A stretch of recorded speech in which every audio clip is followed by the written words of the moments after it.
Operation సింధూర్తో Pakistan దిగివస్తోంది. Sindhu జలాలపై Pakistan కాళ్ల బేరానికి సిద్ధమైంది. అయ్యా నీళ్లు విడుదల చేయండి అంటూ పాక్ భారతదేశాన్ని వేడుకుంటూ లేఖ రాసింది. మరోవైపు భారత్ పై చైనా, బంగ్లాదేశ్, టర్కీ విషం చిమ్ముతూనే ఉన్నాయి.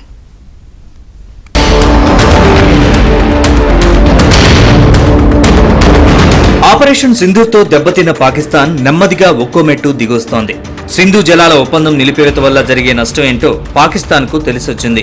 మొన్నటి వరకు సింధు జలాలపై అడ్డదిడ్డంగా మాట్లాడిన పాకిస్తాన్ ఇప్పుడు కాళ్లబేరానికి వచ్చింది. నిర్ణయాన్ని పునఃసమీక్షించుకోవాలంటూ భారత ప్రభుత్వానికి లేఖ రాసింది. సింధు జలాలు నిలిపివేతతో పాక్లో తీవ్ర దుర్భిక్షం నెలకొందంటూ భారత జలశక్తి మంత్రిత్వ శాఖకు పాక్ జలవనరుల శాఖ లేఖ రాసినట్లు సమాచారం. ఈ విషయంలో చర్చించేందుకు పాక్ సిద్ధంగా ఉందని పేర్కొంది. అయితే రక్తం, నీరు రెండూ కలిసి ప్రవహించలేవని, సింధు జలాల విషయంలో వెనక్కి తగ్గేది లేదని ప్రధాని మోదీ ఇప్పటికే స్పష్టం చేశారు.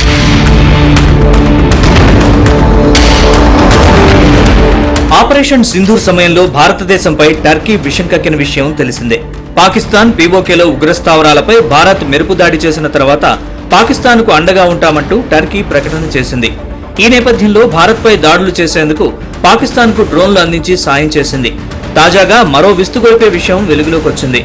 ఆపరేషన్ సింధూర్లో భాగంగా భారత్ చేపట్టిన దాడుల్లో 2 టర్కీ సైనికులు మృతి చెందినట్లు రక్షణ వర్గాలు చెబుతున్నాయి. భారతదేశానికి సరిహద్దుల్లో కూల్చేసిన పాక్ డ్రోన్లను నిపుణులు పరిశీలించగా అవన్నీ టర్కీకి చెందిన అసిస్గార్డ్ సోనగర్ డ్రోన్లుగా ధృవీకరించారు. ఇక టర్కీ అధ్యక్షుడు సైతం పాకిస్తాన్ తమకు నిజమైన మిత్రదేశమని వ్యాఖ్యానించడంతో టర్కీపై భారత్లో తీవ్ర నిరసనలు వ్యక్తమయ్యాయి. అక్కడి వస్తువుల దిగుమతి నిలిపేయాలంటూ బాయ్కాట్ టర్కీ నినాదంతో సోషల్ మీడియాలో విస్తృతంగా ప్రచారం జరుగుతోంది. ఈ నేపథ్యంలో టర్కీకి చెందిన టీఆర్టీ వరల్డ్ కు చెందిన ఎక్స్ అకౌంట్ పై భారత్ వేటు వేసింది. టర్కీకి सभी आइटमों का निषेध करता हूं. मेरे को कोई आइटम उनकी रखने में कोई इंटरेस्ट नहीं है. जो हमारे देश के साथ नहीं है, हम उनके साथ नहीं है. टर्की की इकोनॉमी पे भी फर्क पड़ेगा जब इंडिया उसका निषेध करेगा.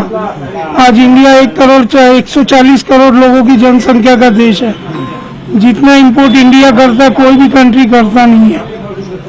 अगर हमको वो लोग चैलेंज करते हैं किसी चीज के लिए तो चैलेंज उनको रिवर्स बैक करना ही पड़ेगा. ఇక చైనా సైతం భారత్ పై వక్రబుద్ధిని ప్రదర్శిస్తోంది. అరుణాచల్ ప్రదేశ్ లోని పలు ప్రాంతాల పేర్లు మార్చడానికి చైనా చేస్తున్న ప్రయత్నాలకు భారత్ తీవ్ర అభ్యంతరం వ్యక్తం చేసింది. అరుణాచల్ ప్రదేశ్ భారత్ లో అంతర్భాగమని, అది విడదీయరాని భాగమని, పేర్లు మార్చినంత మాత్రాన వాస్తవాన్ని మార్చలేరంటూ భారత విదేశాంగ శాఖ మండిపడింది. ఇక చైనా ప్రభుత్వ ఆధ్వర్యంలో నడిచే మీడియా సంస్థ గ్లోబల్ టైమ్స్, జిన్హువాకు చెందిన ఎక్స్ ఖాతాలను భారత్ బ్లాక్ చేసింది. ఆపరేషన్ సింధూర్ సమయంలో పాకిస్తాన్ కు అనుకూలమైన కథనాలను ప్రచురించడంతో ఈ 2 ఎక్స్ ఖాతాలపై బ్యాన్ విధిస్తూ భారత్ ప్రకటించింది. ఇదిలా ఉంటే బంగ్లాదేశ్ కూడా భారత్ పై విషం చిమ్ముతూనే ఉంది. బంగ్లాదేశ్ తాత్కాలిక సారథి యూనస్ బంగ్లాదేశ్, నేపాల్, ఈశాన్య రాష్ట్రాలకు సమగ్ర ఆర్థిక సమైక్యత ప్రణాళిక అవసరమని వ్యాఖ్యలు చేశారు.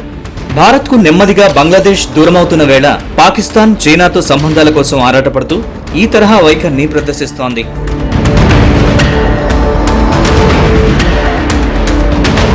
భారత్ పాకిస్తాన్ మధ్య కాల్పుల విరమణ ఒప్పందానికి తానే కారణమంటూ అమెరికా అధ్యక్షుడు డొనాల్డ్ ట్రంప్ అదే పాట పాడారు. యుఎస్ సౌదీ ఇన్వెస్ట్మెంట్ ఫోరంలో ట్రంప్ భారత్, పాక్ గురించి ప్రస్తావించారు. ఇరు దేశాల మధ్య ఉద్రిక్తతలు తగ్గించుకోవడానికి డిన్నర్ ఏర్పాటు చేసుకోవాలని సూచించారు. The whole group worked with you, but it was a great job, and I think they're actually getting along. Maybe we can even get them together a little bit, Marco, where they go out and have a nice dinner together. Wouldn't that be nice?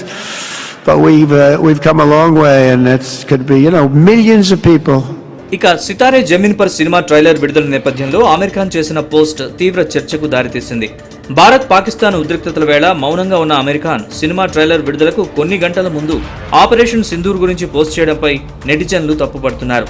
Cinema promotions కోసం ఇప్పుడు స్పందిస్తున్నారా అంటూ మండిపడుతున్నారు. Sitaare Zameen per సినిమాను boycott చేయాలంటూ social మీడియాలో trending చేస్తున్నారు.